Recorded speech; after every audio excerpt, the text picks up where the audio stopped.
우리 오늘은 우리 이방 여인 야엘의 승리라는 제목으로 또 우리 사사기에 나온 말씀을 우리 지난주에 이어서 우리 계속해서 듣도록 하겠습니다. 우리 사사기 4장 후반부는 우리 하소란 야빈과 이스라엘이 격돌하는 그런 전쟁의 상황을 보여주고 있습니다.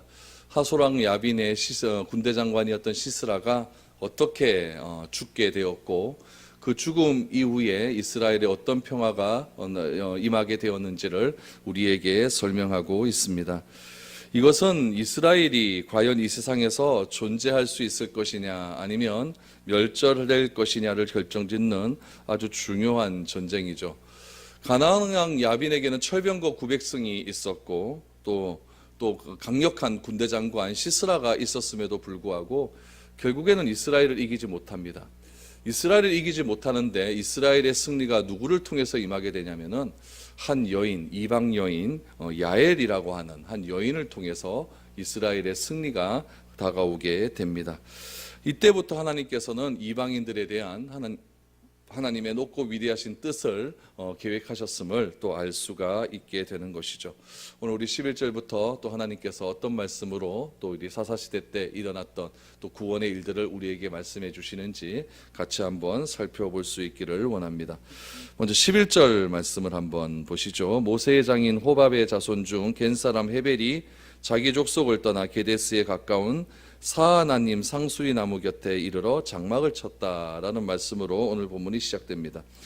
이스라엘 백성들이 출애굽을 합니다. 출애굽을 할 때 누구와 같이 출애굽을 했냐면은 이스라엘 민족만 출애굽한 것이 아닙니다. 성경에 보면은 출애굽을 할 때 허다한 잡족이라고 하는 표현이 나오는데 허다한 잡족들이 같이 출애굽을 했다라고 말씀을 하고 있습니다. 그렇다면 그 허다한 잡족은 누구겠습니까? 이스라엘 백성들이 마지막 10번째 재앙을 할 때 하나님의 말씀을 듣고 그 문지방에다가 피를 바른 사람은 다 살아나지 않습니까? 유대인들은 다 그렇게 피를 발라서 살아났는데 이집트에 있었던 어떤 민족들, 유대인들 말고 다른 민족들도 그 말씀을 듣고 6월절날 어린 양을 잡아서 문지방에 피를 바른 그런 민족들이 있었습니다. 그런 민족들은 구원을 받을 수가 있었겠죠. 그래서 이스라엘 민족들과 함께 허다한 잡족들, 다른 민족들도 구원을 받아서 이렇게 출애굽을 할 수 있게 되었는데 그때 40년 내내 그들과 동행했던 사람이 있었습니다. 그 사람이 누구였냐면 오늘 본문 말씀해 보니까 11절에 보면 모세의 장인 호밥의 자손 중 겐사람이라고 나옵니다. 호밥이라고 하는 사람이 나오는데 호밥은 우리 이드로를 가리킵니다. 모세의 장인 이드로를 가르치는 말인데 이렇게 호밥이라고 이렇게 나와 있는데 이드로입니다. 이드로의 자녀들 중에서 어떤 사람이 이드로는 겐족 속에 속한 사람이었는데 그 겐족 속에 속한 사람 중에서 헤벨이라고 하는 사람이 자기 족속을 떠나서 게데스 가까운 사하나님 상수리 나무 곁에 이르러 장막을 쳤다. 사하나님 상수리 나무는 어떤 것을 이야기하냐면 사하나님이라고 하는 지방에 있는 상수리 나무 이렇게 뜻을 하면 좋겠죠. 그래서 이스라엘 백성들이 40년 동안 광야 생활을 할 때 이스라엘 백성들만 여행을 한 것이 아니라 40년 내내 동행했던 또 한 무리를 말을 하고 있는데 그 무리가 바로 겐 족속이다라고 말을 합니다. 우리 성경에 보면 이드로라고 모세의 장인 이드로는 무엇으로 소개하고 있냐면은 제사장으로 소개를 하고 있습니다. 이 모세의 장인 이드로가 제사장이라고 해서 우리가 성경에 나타난 우리 하나님께 제사 드리는 제사장이라고 생각하면 오해입니다. 이드로의 장인은 어떤 사람이었냐면 요즘 말로 하면은 사이비 목사였어요. 사이비였죠. 그래서 사이비 제사장이라고 보시면 가장 맞습니다. 이 모세가 장가를 이런 데로 가버렸네요. 그렇죠? 네, 미디안 족속의 미디안 민족의 신을 섬기는 그 미디안 족속의 제사장이었다라고 보면은 제일 맞겠죠. 그래서 이드로는 원래 제사장이었지만은 하나님을 믿는 그런 사람은 아니었다라는 것을 알게 됩니다. 그런데 그가 생각을 하게 되는 거죠. 어떤 것들을 바라보게 되었냐면은 무슨 일이 한 줄 알았습니다. 예, 그가 어떤 사람이었냐면은 사위 모세가 하나님의 능력으로 이스라엘 백성들을 애굽에서 이끌어내서 홍해를 육지처럼 건넌 사건을 그가 눈으로 목격하게 됩니다. 그런 것을 보면서 하나님의 능력이 도대체 어떤 능력인가에 대해서 깊은 관심을 갖게 되는 거죠. 그래서 광야에서 모세를 만나 하나님께서 행하신 일들을 들은 후에 계속해서 이스라엘 백성들과 함께 동행을 하게 된다는 것이죠. 이처럼 겐족속이 이스라엘 백성들을 따라온 것은 어떤 특별한 이유가 있어서 따라온 것이 아닙니다. 어차피 이 겐족속은 어떤 민족이었냐면 유목민들이었어요. 유목민들이라고 하는 것은 자기 땅이 없는 것이죠. 그냥 풀이 있는 곳이면은 이렇게 다니는 사람들, 그런 사람들이 유목민이었기 때문에 그들은 특별히 이스라엘 백성들을 따라온 것은 무엇이냐면은 이스라엘 백성들과 함께 다니다 보니까 하나님의 능력을 체험할 수가 있는 겁니다. 체험하게 되고 그 하나님의 능력을 통하여서 이스라엘 민족들이 다시 한번 새롭게 되고 변화를 받는 것을 자기 눈으로 목도하다 보니까 우리에게도 저런 하나님을 믿게 된다면 우리도 변화받을 수 있지 않을까라고 하는 기대감이 굉장히 컸다는 것이죠. 그래서 하나님의 모든 말씀은 누구에게 중심으로 가냐면 이스라엘 민족에게 다 가는 것이고, 설사 그 이스라엘 민족들에게 다 가다가도 찌꺼기 말씀, 부스러기 말씀, 그런 말씀, 떨어지는 말씀이라도 내가 받게 된다고 한다면 하나님은 홍해를 건너게 하시고 또 광야에서 만나를 주시는 분이시고 구름 기둥과 불 기둥으로 우리를 인도하시는 분이기 때문에 우리도 작은 은혜라도 우리가 갈망하게 되면은 그런 하나님의 놀라운 은혜를 우리도 경험할 수 있을 것이다 라고 하는 믿음을 가지고 그렇게 이스라엘 민족을 따라다녔다는 것입니다. 여러분, 겐족 속의 믿음을 여러분 이해할 수가 있겠습니까? 말씀의 찌꺼기라도 얻어먹으려고 여러분 불타는 그런 광야를 몇 년 동안 40년 동안 이렇게 쫓아다녔던 그런 족속이 바로 이 겐 족속이라고 할 수가 있죠. 이 겐 족속이 갑자기 11절에 왜 나오느냐, 뒤에 보면은 겐 족속에 대한 귀한 이야기가 이 헤벨이라고 하는 사람의 아내 야엘이 나오기 때문에 이 겐 족속을 11절에서 간단하게 소개를 하고 있습니다. 그러면 여러분, 우리가 또 하나 생각을 해야 될 것이 있습니다. 겐 족속이 왜 그러면 이스라엘 족속으로 귀화하지 않았을까요? 요즘도 미국 사람들이 우리나라 백성으로 귀화하는 경우 있지 않습니까? 이스라엘 백성들도 귀화에 대한 법이 있었어요. 귀화에 대한 법이 있었기 때문에 이방 민족이 이스라엘 민족으로 들어오기 위해서는 절차를 따라서 행하고 또 할례를 받으면은 아브라함 자손이라고 이렇게 인정을 받을 수 있는 귀화의 절차가 있었음에도 불구하고 겐 족속은 생각하는 거죠. 우리에게는 그럴 만한 자격도 없다. 그냥 우리는 그냥 이스라엘 민족 다 먹고 난 다음에 떨어지는 말씀의 부스러기, 하나님의 은혜의 부스러기라도 받으면은 그것만으로도 나는 만족하겠다라고 하는 생각을 가지고 그렇게 이스라엘을 사모했고 은혜의 지극히 작은 부분을 맛보는 것으로 만족해 할 수 있는 그런 민족이 어떤 민족이었냐면은 이 모세의 장인 이드로에가 속해 있는 겐 족속이었다는 것을 우리는 알게 됩니다. 그리고 겐 족속에 대한 이야기를 이렇게 소개하고 난 다음에 12절에 보면 이제 본격적으로 지난주에 말씀드렸던 그 이후의 상황이 등장을 하게 됩니다. 12절부터 보십시오. 아비노함의 아들 바락이 다볼산에 오른 것을 사람들이 시스라에게 알림해 시스라가 모든 병거 곧 철병거 900대와 자기와 함께 있는 모든 백성을 하로셋 학고임에서부터 기손강으로 모았다라고 말합니다. 지금 아히노함의 아들 바락이 다볼산에 올랐습니다. 몇 명과 함께요? 10,000명과 함께. 지난주 기억나죠? 10,000명과 함께 다볼산에 올랐어요. 왜 다볼산으로 올랐다고 했습니까? 산에 올라간 것은 철병거가 같이 산으로 같이 못 올라가기 때문에, 다볼산이 한 500m 이상 되는 그런 산이었기 때문에 철병거가 올라가는 것이 굉장히 힘들었기 때문에 다볼산으로 모였다라고 말합니다. 그럼 이 다볼산의 위치는 어디냐? 무기또와 굉장히 가깝습니다. 이 무기또를 여러분 조금 이해를 할 필요가 있습니다. 무기또는요, 이스라엘 서쪽 지중해 연안에 보면은 서북 쪽에 보면은 무기또라고 하는 그런 구릉지대가 있습니다. 작은 언덕이죠. 여러분, 오늘 본문 말씀을 보면은 이렇게 생각을 할 수가 있어요. 바락의 군사 10,000명을 거느리고 야빈의 군대를 대적한다는 정보가 들어왔기 때문에 이 정보를 오늘 14, 12절 말씀해 보니까 시스라에게 말을 하지 않습니까? 시스라에게 말을 했기 때문에 시스라가 자기가 가지고 있는 철병거 900대와 함께 모든 백성을 어디로 갔다? 하로셋 학고나임으로 모아서 기손강으로 모았다라고 생각할 수가 있습니다. 그러나 여러분, 이 싸움은 지금 바락이 자신의 군대 10,000명을 데리고 다볼산으로 갔기 때문에 일어난 싸움은 아니라는 이야기예요. 이미 이 시스라를 비롯한 가나안 왕 하소란 야빈이 이스라엘을 죽이기 위해서 수십 년 동안 지금 막 괴롭히고 있는 상황 아니었습니까? 이전까지의 상황은 1년에 한 번씩 상담만 하면 되는데 이 가나안 왕 야빈은 수시 때때로 와서 모든 것들을 탈취해가는 그런 악한 왕이 아니었습니까? 그랬기 때문에 이 가나안 왕 야빈을 비롯한 이 시스라는 항상 이스라엘을 침범하려고 준비를 태세를 하고 있었던 것이고, 그런 것들을 안 이스라엘 백성들이 이제 제대로 한번 붙어보자 라고 하는 식으로 만 명을 모아서 다볼산으로 갔다는 이야기죠. 다볼산이 있는 지역이 무슨 지역이다? 무깃도라는 거예요. 근데 여러분, 이 무깃도 전쟁은요 어떻게 우리가 이해를 해야 되냐면은 요한계시록 16장 16절을 한번 봐야 됩니다. 요한계시록 16장 16절에 보면 최후의 전쟁에 대한 얘기가 나와요. 하나님께서 모든 악한 세력을 다 모으고 하나님과 이 악한 세력 간의 전쟁이 나오는데, 그 전쟁이 일어나는 장소를 무엇이라고 이야기하냐면은 아마게돈이라고 이야기합니다. 아마게돈은 최후의 전쟁, 하나님과의 전쟁이 일어나는 장소를 아마게돈이라고 이야기하는데, 이 아마게돈이라고 하는 말은 히브리어 음어로 아마게돈이라고 이야기하는 것이고, 이 아마게돈이 상징하는 것이 무깃도에 있는 다볼산입니다. 그래서 아마게돈과 무깃도는 같은 지역이라고 보는 것이 굉장히 좋습니다. 그럼 왜 아마게돈에서 이러한 전쟁이 일어나게 되느냐? 이스라엘은요, 북쪽에서 이렇게 내려오면 이스라엘은요 세 개의 중요한 길이 있어요. 첫 번째 길은 무슨 길이냐면은 이스라엘 백성들이 출애굽을 한 다음에 가나안 땅으로 들어가려고 했던 해변길입니다. 그래서 이스라엘 백성들이 홍해를 건너가고 지주계강으로 쭉 깨서 가면은 한 3박 4일이면 갈 수 있는 그런 길이 해변길이에요. 제일 경치도 좋고 좋은 길입니다. 그래서 이집트 군대가 이스라엘로 올 때, 바벨론이나 아수르 군대가 이스라엘로 내려올 때 항상 이용했던 그 길이 해변길입니다.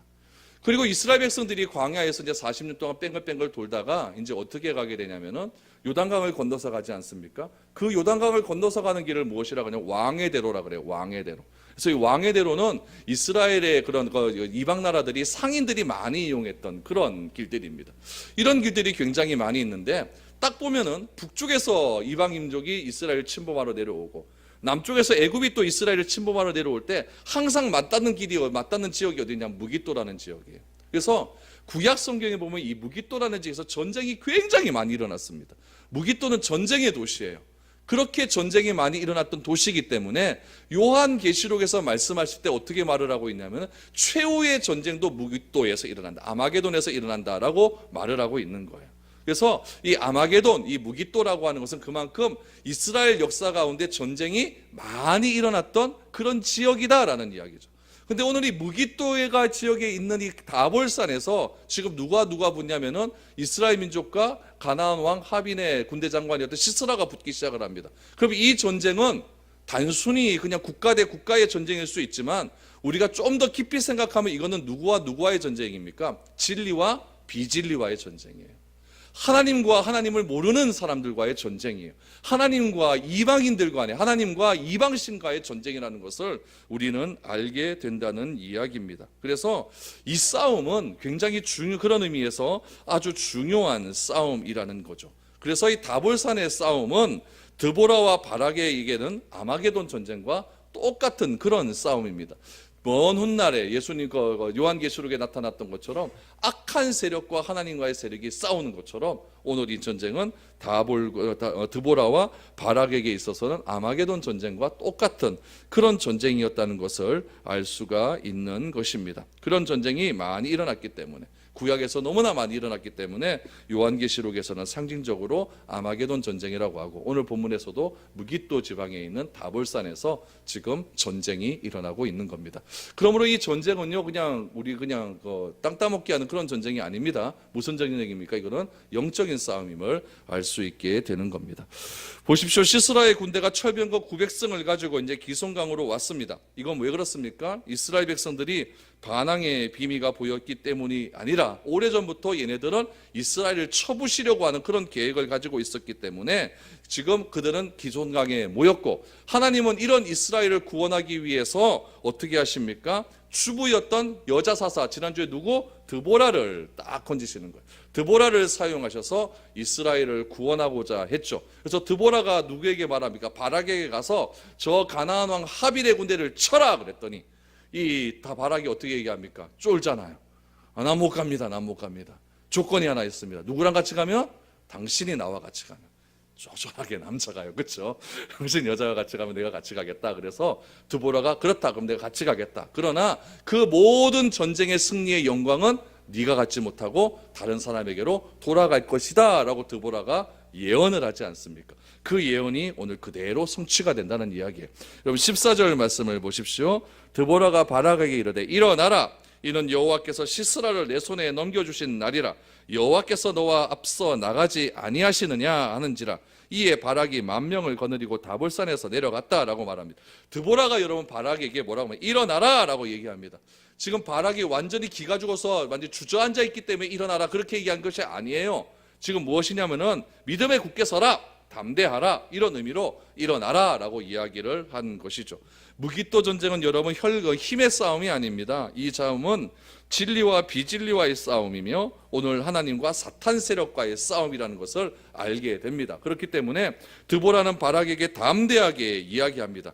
일어나라. 더 강한 말씀은 무엇입니까? 왜 일어나야 됩니까? 왜 담대해야 됩니까? 왜 믿음에 굳게 서야 됩니까? 여호와께서 시스라를 내 손에 넘겨주신 날이 바로 오늘이기 때문에 강하게 일어나라 라고 말씀을 하고 있는 겁니다. 여호와께서 너의 앞서 나가지 아니하시느냐. 그 당시에는 장군이 제일 앞에 나가잖아요. 여호와 하나님께서 너의 앞서 나가기 때문에 너는 쫄지 말고 두려워하지도 말고 믿음에 굳게 서서 담대한 마음으로 저 가나안 왕 하빈의 군대를 담대하게 물리쳐라 라고 드보라가 이야기를 하고 있는 겁니다. 그래서 14절에 보니까 이에 그랬어요. 이에 바락이 옆에 드보라가 딱 있으니까 이제 이해되는 거예요. 이에 바락이 10,000명을 거느리고 다벨산에서 내려가게 됩니다.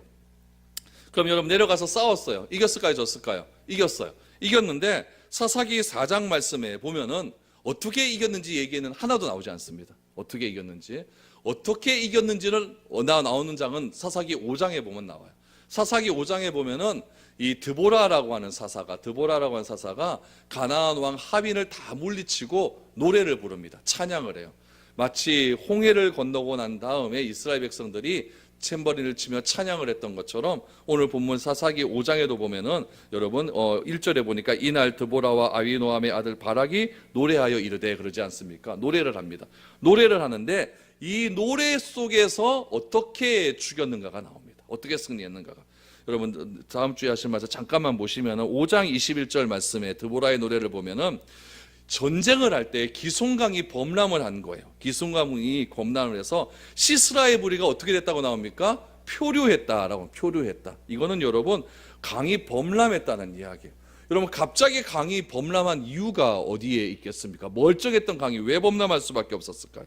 여러분 강이 범람하게 되니까 시스라의 철병거가 900승이 아무런 의미가 없지 않습니까? 우리가 알아야 할 것은 무엇이냐면은 하나님의 작전은 무궁무진하다는 거예요. 중요한 것은 내가 현재에 당하는 고난이 있어요. 현재에 당하는 어려움은 있어요. 그러나 하나님께서 그 어려움을 해결하는 방법은 상상을 초월한다는 이야기죠. 철병거 900승이 날라옵니다. 여러분 그걸 어떻게 이길 수가 있겠습니까? 그런데 갑자기 기송강이 불어나서 여러분 그 철병거 900승이 강에 완전히 수몰되어지는 역사가 일어나는 겁니다. 이 강명을 보니까 무엇이 생각납니까? 홍해 바다가 이집트의 군사들이 완전히 수몰되는 그런 장면이 일어나지 않습니까? 하나님께서 갑자기 폭우를 내리시게 한 것 같아요. 폭우를 내리시게 하셔가지고 기손강에 진치고 있던 시스라의 군대가 갑자기 물에 몰살되는 그런 일들을 하나님께서 행하신 것 같습니다. 그런데 지금 이스라엘의 군대는 어디 있습니까? 다볼산에서 내려가려고 하는 위치에 있었으니까 이스라엘 군대는 산 위에 있었으니까 안전한 거고 얘네들은 강 주변에 있었으니까 완전히 멸망을 당하게 되는 것이죠. 전쟁의 결과가 어떻습니까? 시스라의 대패였어요. 14절에 나온 말씀 그대로 이루어졌습니다. 시스라를 내 손에 넘겨주신 날이라. 왜요? 여호와 하나님께서 너의 앞에 가기 때문에. 우리의 고난 앞에서도 누가 앞서가고 있습니까? 하나님이 앞서가고 있습니다. 그러므로 나는 담대하게 하나님 말씀 믿고 나가면 되는 거예요. 근데 자꾸 우리의 마음은 어떻습니까? 드보라가 하나 있어야 될 것 같아요. 나를 위로해주는 사람이 하나 있어야 될 것 같아요. 누군가 나를 챙겨주는 사람이 하나 있어야 될 것 같아요. 그래야만 내가 담대하게 나갈 수 있을 것 같아요. 그러나 여러분 하나님은 그걸 원하시는 것이 아니죠. 내 스스로 일어나라는 거예요. 스스로 일어나야만 모든 영광이, 하나님이 주신 그 영광이 내가 차지할 수 있다는 이야기입니다. 하나님은 우리에게 그렇게 말씀하고 있는 것이죠. 여러분, 시스라의 입장에서 보십시오. 시스라는 무엇을 믿고 있었습니까? 철병거 900대를 단단히 믿고 있었어요. 시스라의 군대가 철병거를 사용하지 못하게 되자 자신감을 잃고 극도로 여러분 두려움에 빠지게 되는 겁니다. 원래 여러분 힘을 믿는 자가 있어요. 힘을 믿는 자는 그 힘이 없어지면 완전히 무너지게 됩니다. 돈을 믿는 자는 뭐가 없어지면요? 돈 없어지면 다 무너져 버리잖아요. IMF 때 제가 섬기던 교회에 집사님이 하나 있었어요. 성서공단에서 꽤 크게 공장을 많이 하는 그런 목수 집사님이었는데 부도가 나버린 거죠. 어음을 못 막았어요. 그렇게 믿음 좋다고 그랬는데 결국 부도 받아 버리니까 화장실에서 목매달아 죽어버렸어요. 돈 없어지니까 죽어요. 믿음도 소용없어요. 돈 없어지니까. 돈을 그렇게 의지했나 봐요. 그러니까 자살하지 않습니까? 여러분, 내가 힘을 믿는 자는 그 힘을 통하지 않을 때 무너지고 돈을 믿는 자는 돈이 없어지면 무너지게 되어 있습니다. 그러나 만군의 여호와 하나님을 믿는 자는 절대 무너지지 않습니다. 왜 그렇습니까? 하나님은 없어지는 존재가 아니기 때문에 그렇습니다. 하나님은 모든 이름이 뛰어나신 그런 이름이시기 때문에 우리가 하나님을 굳게 믿는다고 한다면 우리가 회복되는 것은 시간의 문제지 여러분. 우리가 버텨나갈 수 있는 믿음을 가지고 있느냐 없느냐의 문제지 여러분 반드시 우리는 회복될 수 있음을 여러분 꼭 기억하시기를 바랍니다. 우리가 누구를 신뢰하느냐 그 점이 굉장히 중요하다는 이야기죠. 이런 어려운 상황 속에서 우리 가나안 왕 하빈의 군대 장관 시스라가 도망을 가게 됩니다. 도망을 가게 되는데 도망을 가서 어떻게 가느냐, 가장 가까운 곳에 장막을 치고 있었던 겐 사람 헤벨의 집으로 들어가게 됩니다. 17절 말씀을 한번 보십시오. 시스라가 걸어서 도망하여 겐 사람 헤벨의 아내 야엘의 장막에 이르렀으니 이는 하솔 왕 야빈과 겐 사람 헤벨의 집 사이에는 화평이 있습니다. 여러분, 여기서 우리가 알 수 있는 사실이 하나 있어요. 가나안 왕 야빈과 이스라엘 사이에는 전쟁이 있었습니다. 그렇죠? 전쟁이 있었는데 이 야빈과 다른 족속들, 야빈과 겐 족속 사이에는 무엇이 존재하고 있었냐면은 화평함이 존재하고 있었다는 이야기예요. 다른 족속들과는 그럭저럭 괜찮은 관계를 유지하고 있었던 것 같아요. 그런데 가나안 왕 야빈은 누구만 미워했습니까? 이스라엘 족속만 그렇게 미워했다는 이야기예요. 겐 족속은 여러분 야빈에게 있어서 전혀 위협될 만한 그런 민족이 아니었던 것 같습니다. 그러니까 얘네들은 가만 놔둬도 괜찮을 것 같다라고 하는 생각에서 화평을 유지하고 있었다는 이야기죠. 시스라는 생각을 합니다. 지금 굉장히 도망치는 입장이죠. 그래서 가급하기도 했고 설마 겐 족속과 우리 가나안 왕 하빈 사이에는 화평하는 그런 민족이었기 때문에 이곳으로 도망을 가도 배반은 안 하겠다라고 하는 생각을 가지고 야벨의 장막으로 들어가기 시작을 합니다. 그랬더니 야벨의 장막에 들어가니까 이 야엘이 굉장히 그를 친절하게 대해준다는 장면이 18절부터 봅니다. 그럼 18절에 보니까 이 헤벨의 아내 야엘이 이렇게 해줍니다. 야엘이 나가서 시스라를 영접하며 그에게 말하되 나의 주여 들어오소서, 내게로 들어오시고 두려워하지 마소서 하매 그가 그 장막에 들어가니 야엘이 이불로 그를 덮은지라. 시스라가 그에게 말하되 청하노니 내게 물을 조금 마시게 하라. 내가 목이 마르다 하매 우유 부대를 열어 그에게 마시게 하고 그를 덮으니 그가 또 이르되 장막문에 섰다가 만일 사람이 와서 내게 묻기를 여기 어떤 사람이 있느냐 하거든 너는 없다 하라 라고 세 가지의 요청을 하게 됩니다. 첫 번째 요청은 무엇입니까? 시스라는 여러분 야엘을 의심했다 안 했다? 전혀 안 했어요. 그래서 세 가지 요청을 하죠. 첫 번째는 무엇이냐면은 이불을 덮어 주었습니다. 그렇죠? 이불을 왜 덮어 주었을까요? 두려워 떨고 있으니까 이불부터 덮어 준 거예요. 여러분, 외간 남자가 우리 집에 딱 들어왔는데 아내가 남자에게 이불 덮어 준다는 거 쉬운 일입니까? 쉽지 않은 일입니까? 쉽지 않은 일이에요. 그러니까 이거 야엘이 시스라를 극진히 대접했다는 것을 알 수가 있죠. 두 번째는 무엇입니까? 목이 마르다고 하면 물을 다 주면 되는데 무엇을 주었습니까? 우유를 주었죠. 그렇죠? 이것도 대단한 호의죠. 이렇게 대단한 호의를 베푸니까 시스라가 의심을 다 내던져 버린 거예요. 그래서 야엘에게 이야기를 하죠. 망을 좀 봐달라. 그래서 혹시 누군가가 찾아와서 나를 찾거든 나 그 사람 못 봤다라고 말을 해다고 라고 그렇게 이야기를 하라고 얘기를 했습니다. 이 세 가지를 이야기하고 한 다음에 우유 먹고 뜨뜻하게 이불 덮어 잠이 들고 말았던 것이죠.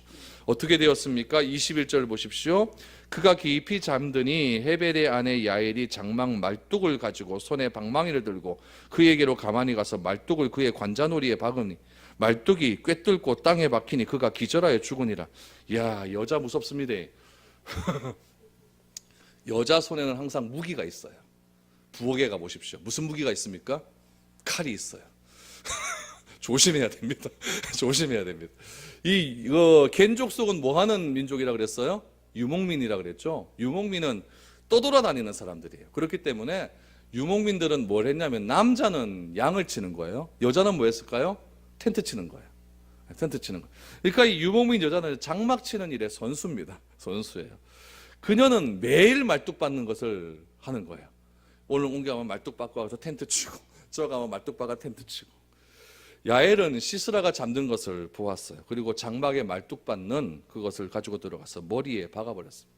관자놀이 여기에 박았다는 얘기죠. 와, 참 대단한 여자입니다. 머리에 딱 던졌다가 팍 박아버린 거예요. 한 방에 박은 거죠. 한 방에. 그렇죠. 맨날 하는 일이 그 일이니까 한 방에 박아버렸어요. 여러분, 여기서 우리가 생각해야 될 것이 하나 있습니다. 겐족속과 시스라 사이에는 화평이 있었다? 적대감이 있었다? 화평이 있었다. 근데 왜 죽였을까요? 이유가 있죠. 야엘 개인에게는 여러분, 시스라에게는 감정이 전혀 없습니다. 전혀 없죠. 그러나 그는 다시 말하면 겐족속은 항상 누구의 은혜를 입고 살았어요? 이스라엘의 은혜를 입고 살았어요. 야엘 개인적으로는 시스라에게 감정은 없지만은 겐족속은 이스라엘에게 항상 은혜를 입은 사람들이었습니다.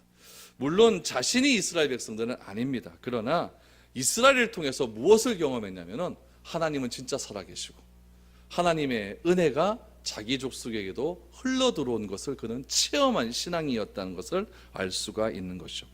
야엘은 생각을 합니다. 이스라엘이 하는 일은 다 옳을까요? 안 옳을까요?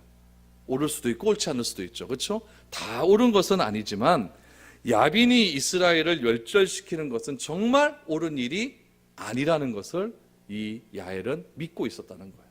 하나님을 믿는 이스라엘 민족을 이방 사람이 죽이는 것은 절대 이것은 올바른 것이 아니라는 것을 그녀는 알았기 때문에 지금 시스라를 한 방에 죽일 수 있는 겁니다. 여러분, 이러면은 이 겐족속이 굉장히 위험에 처할 수도 있어요. 아직 가나안 왕 야빈은 죽지 않았잖아요. 그러면 이 가나안 왕 야빈이 화가 나서 내 군대 장관을 여러분 이스라엘이 죽인 것도 아니고 자기가 화평 가운데 있었던 남자가 죽인 것도 아니고 여자 집에서 침대에서 누워 자다가 말뚝박아 죽었다는 소식을 듣게 되면은 가나안 왕 야빈이 화가 나서 겐족속에게 복수를 할 수 있는 가능성이 충분히 있었다는 이야기입니다. 그 집 전체가 여러분 가나안 왕 야빈에 의해서 원수가 될 수도 있었다는 이야기예요.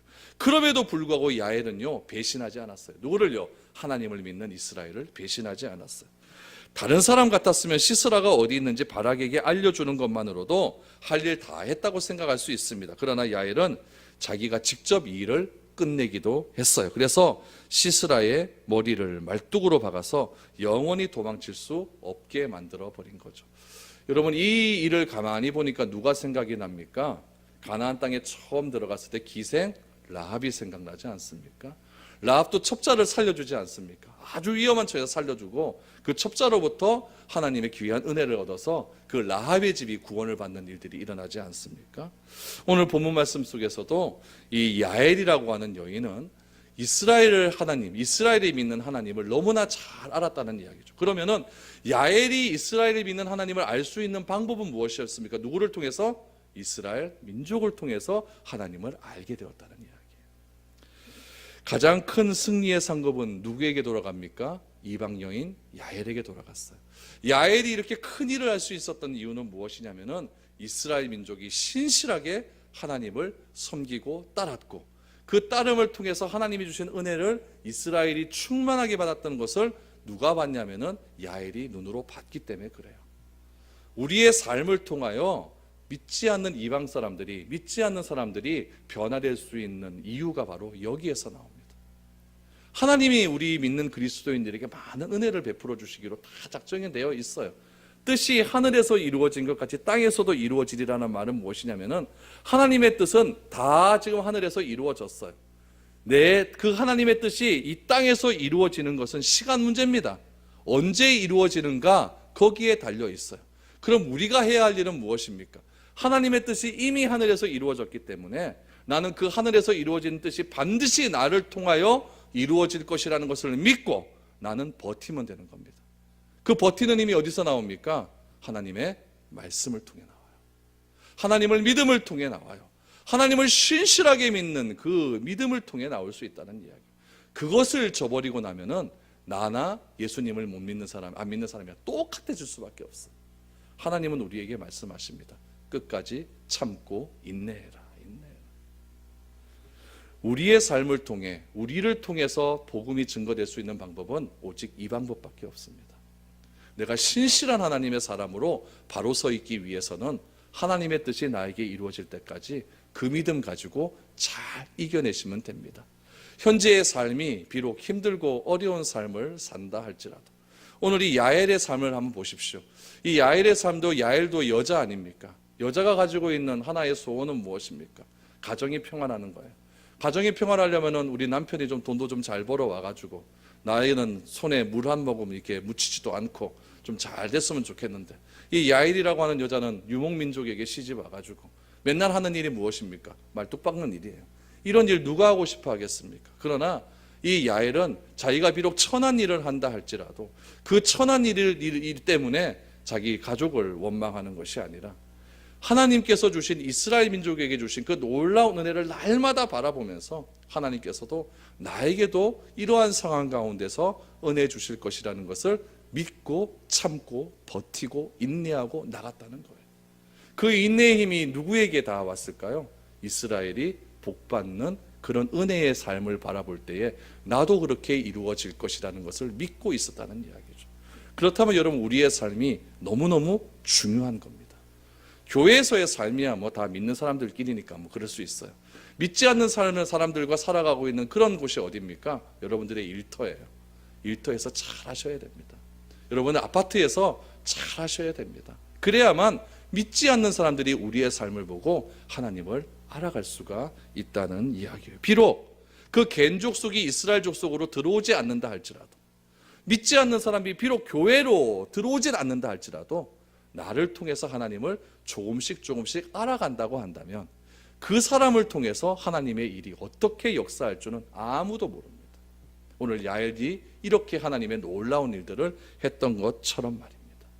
이 일이 있었기 때문에 하나님께서는 이스라엘을 통해 구원을 해줄 수 있었고, 이스라엘은 놀라운 구원의 역사가 일어날 수 있었다는 거죠.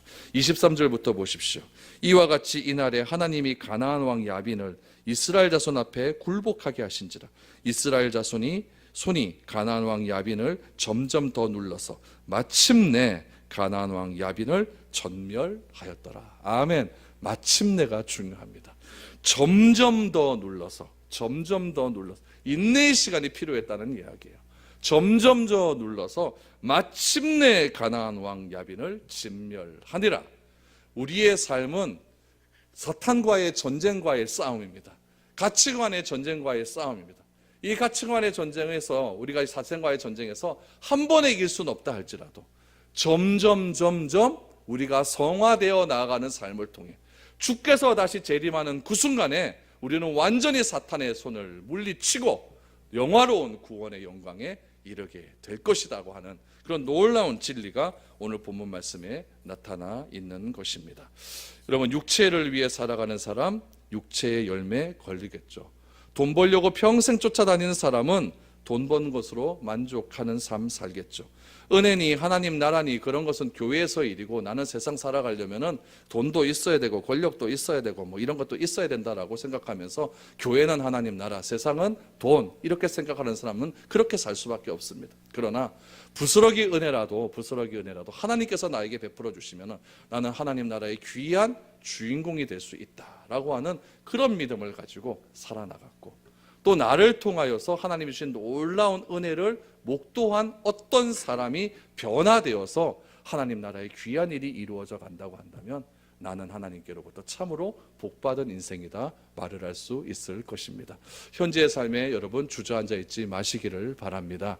더 뜨겁게 하나님을 신뢰하시고 하나님을 알아가심을 통하여서 점점 더 하나님께 귀한 은혜를 경험할 수 있는 저와 여러분들의 삶이 되어야 되지 않겠습니까? 그런 은혜가 우리 가운데 넘쳐날 수 있기를 축복드립니다. 기도드리겠습니다.